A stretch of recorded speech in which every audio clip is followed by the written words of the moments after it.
The battle of Alaboi কেতিয়া হৈছিলে সেই ইয়াৰটো বহুত ইম্পৰ্টেণ্ট হয় আৰু সেইটো আহে সো বেটল অফ আলাবৈ হৈছিলে 1669 Who was the Ahom king when Alaboi war took place? যেতিয়া আলাবৈ war হৈছিলে তেতিয়া আহোম কিং কোনজন আছিল সো আহোম কিং আছিল চক্ৰধ্বজ সিংহ আমি জানিছিলো যেতিয়া ৰাম সিংহ অসমত আহিছিল তেতিয়া চক্ৰধ্বজ সিংহক চ্যালেঞ্জ কৰিছিল যে আপুনি মোৰ লগত যুদ্ধ কৰক আৰু যদি আপুনি মোক যুদ্ধত হেৰুৱাব পাৰে তেনেহলে মোৰ সৈন্যবাহিনী লৈ মই বেংগলত গুচি যাম কিন্তু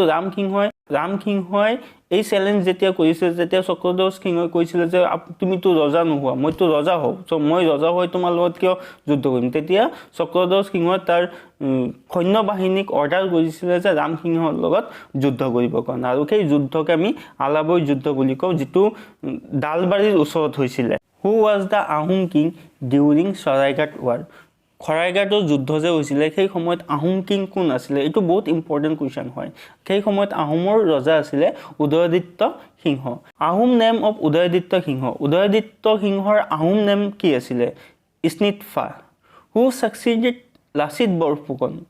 লাচিত বৰফুকনৰ পিছত কোন হৈছিল বা সাকসিড কোনে কৰিছিল তেওঁ আছিল লাচিত ফুকনৰ ব্ৰাদাৰ এল্ডাৰ ব্ৰাদাৰ নিমাতী alias লালুক খোলা Who succeeded উদয়দিত্য সিংহ কোনে সাকসিড কৰিছিল ৰামধৱজ সিংহ আহোম নেম অফ ৰামধৱজ সিংহৰ আহোম নেম কি আছিল শুক্লামফা Who was the Borphukan during ৰামধৱজ সিংহৰ সময়ত বৰফুকন কোন আছিল দেৱৰা হাজৰিকা Who poisoned ৰামধৱজ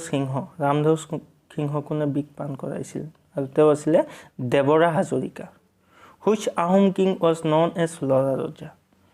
সো লৰা ৰজা বুলি ৰত্নধৰ সিংহক জনা যায় তেওঁক চুলিকফা বুলিও জনা যায় সাধাৰণতে ইয়াত এটা সৰু টিক যে আমি বস্তুটো শিকিব পাৰো যে সাধাৰণতে লৰা মানুহে কি কৰে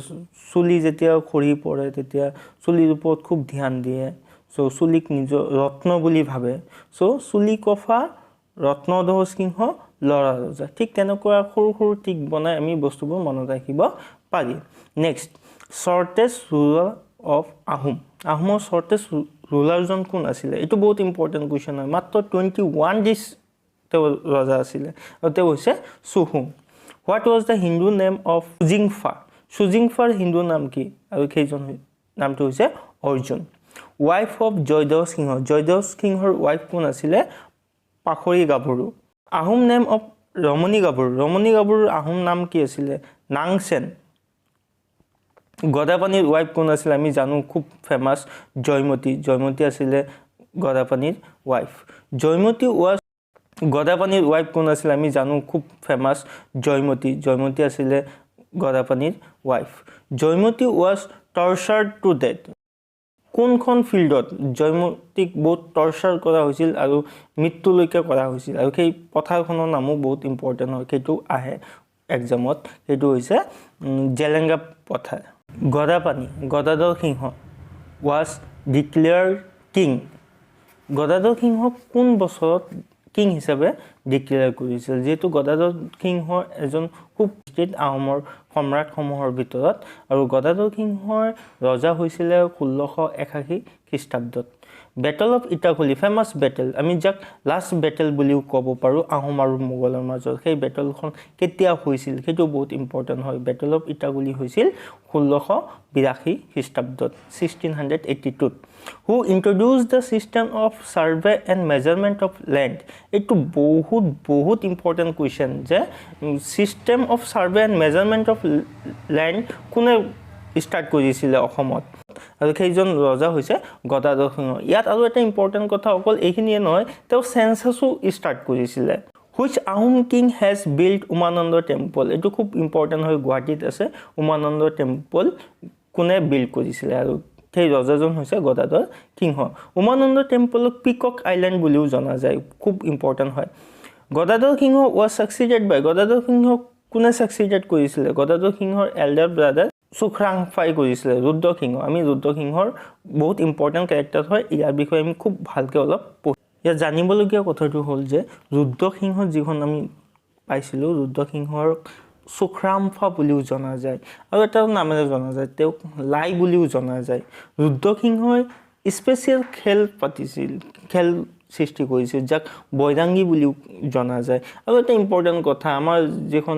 বিহু ৰুদ্ৰসিংহৰ পৰাই ষ্টাৰ্ট হৈছিল অসমত the architecture constructed by Rudrasingha are Karengghar Joysagar tank Joydol Namdang bridge Ranghar প্ৰথমে বাম্বু আৰু উডেৰে ষ্টাৰ্ট কৰিছিলে আৰু বাম্বু আৰু উডেৰে বনাইছিলে ৰুদ্ৰসিংহ তাৰ পৰৱৰ্তী কালত অন্য এজন ৰজাই ইয়াক কমপ্লিট কৰিছিলে এইখিনি বহুত ইম্পৰ্টেণ্ট কথাটো ইয়াত হ'ল যে নামদাঙৰ শিলৰ সাঁকো যিখন আছে নামদাং ব্ৰিজ এইটো ৰুদ্ৰসিংহ বনাইছিল আৰু এইটো প্ৰায় কুৱেশ্যনত দেখা পোৱা যায় কৃষ্ণনাম নয়ভাঙ্গা এ সপ্ত Brahmin priest is also' known as Parbatiya Gohain চ' পৰ্বতীয়া গোহাঁইৰ অৰিজিনেল নামটো কি সেইটো এক্সামত প্ৰায় কুৱেশ্যন আহে চ' আমি তাত অলপ চাম বস্তুটো যে পৰ্বতীয়া গোহাঁইৰ নামটো কি তেওঁ ক'ৰ পৰা আহিছিলে তেওঁ বেংগলৰ হয় বেংগলৰ পৰা বিলংছ কৰিছিলে তেওঁ বেংগলৰ পৰা আহিছিলে আৰু তেওঁ এজন ব্ৰাহ্মীণ আছিলে আৰু তেওঁক পৰ্বতীয়া গোহাঁই হিচাপে জনা যায় অসমত খুব ফেমাছ আছিলে তেওঁ তিনিজনী ঘৈণীয়েক আছিলে আৰু শিৱসিংহৰ পৰাই কি কৰিছিলে শিৱসিংহই নিজে ৰজা হোৱা নাছিলে তেওঁক এজনে প্ৰিষ্টে কৈছিলে যে তেওঁ ৰজা হ'লে তেওঁৰ কাৰণে কুফল হ'ব সেইকাৰণে তেওঁৰ ৰাণীবিলাকক বৰ ৰজা হিচাপে পাতিছিলে আৰু তিনিজন ৰাণী আছিলে ফুলেশ্বৰী দ্ৰুপদী আৰু সৰ্বেশ্বৰী চ' আমি অলপ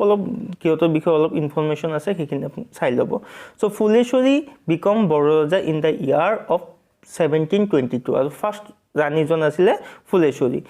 চ' থ্ৰী বৰ ৰজা আছিলে ফুলেশ্বৰী দ্ৰুপদী এণ্ড সৰ্বেশ্বৰী গৌৰীসাগৰ টেংক আছে গৌৰীসাগৰ টেংক বনাইছিলে ফুলেশ্বৰীয়ে শিৱসাগৰ টেংক শিৱদৌল এই দুটা বনাইছিলে দ্ৰুপদীয়ে আৰু দ্ৰুপদীৰ সময়ত আৰু এটা ইম্পৰ্টেণ্ট হ'ল যে দ্ৰুপদীৰ সময়ত এটা হস্তি বিদ্যানৱ এইটো কম্প'জ হৈছিলে আৰু এইটো কম্প'জ হৈছিলে দ্ৰুপদীৰ পেট্ৰনেজত আৰু এইটো কম্প'জ কৰিছিলে সুকুমাৰ বৰকাইতে চ' এইখিনিও আমাৰ বহুত ইম্পৰ্টেণ্ট কথা ইয়াৰ পৰা আমাৰ জানিবলগীয়া কথা হু হেড ৰিবিল্ড ৰংঘৰ এইটো ৰংঘৰ কোনে বনাইছিল ডাইৰেক্ট এনেকৈ কুৱেশ্যন আহিলে প্ৰমত্ত সিংহ হ'ব কাৰণ ষ্টাৰ্টিং যিটো কৰিছিল এইটো বাম্বুতি কৰিছিলে সেইটো ইমান ভাল হোৱা নাই মডাৰ্ণ যুগৰ যিখন ৰংঘৰ আছে এইটো প্ৰমত্ত সিংহই কৰিছিলে এইটো বহুত ইম্পৰ্টেণ্ট ৰুদ্ৰসিংহ ক্ৰিয়েটেড এ খেল কল বৈৰাগী আমি অলৰেডি পাই আহিছোঁ ৰুদ্ৰসিংহ বৈৰাগী খেল ক্ৰিয়েট কৰিছিলে আৰু দ্য ৰুল অফ বৈৰাগীছৰ ৰুল কি আছিলে to visit different countries and to report the king বিভিন্ন কাণ্ট্ৰিত ভিজিট কৰা আৰু তাৰ পৰা ইনফৰমেশ্যন কালেক্ট কৰা আৰু সেইখিনি কিঙক দিয়া which Ahom king started Bihu celebration আমি অলৰেডি পাইছিলোঁ যে বিহু কোনজন ৰজাৰ ৰাজত্ব কালৰ পৰা ষ্টাৰ্ট হৈছিলে অসমত ৰুদ্ৰসিংহৰ পৰা বিহু ষ্টাৰ্ট হৈছিলে who was the famous point of ৰুদ্ৰসিংহৰ কোৰ্টত থকা ফেমাছ পইণ্টবিধৰ নাম কি আছিলে কবিৰাজ চক্ৰৱৰ্তী বহুত ইম্পৰ্টেণ্ট হয় কাৰণ তেওঁ এটা ড্ৰামা কম্প'জ কৰিছিলে হু কম্প'জ দ্য ফেমাছ ড্ৰামা শংকাসুধা বৰ্ডা কোনে কম্প'জ কৰিছিলে কবিৰাজ চক্ৰৱৰ্তী আৰু ইয়াত ইম্পৰ্টেণ্ট কথা অভিজ্ঞানম শকুন্তলম এণ্ড ব্ৰহ্ম বৈৱাৰ্ত পুৰাণা এই দুইটাও ট্ৰান্সলেট কৰিছিলে কবিৰাজ চক্ৰৱৰ্তীয়ে এইখিনি বস্তু আমি ইয়াৰ পৰা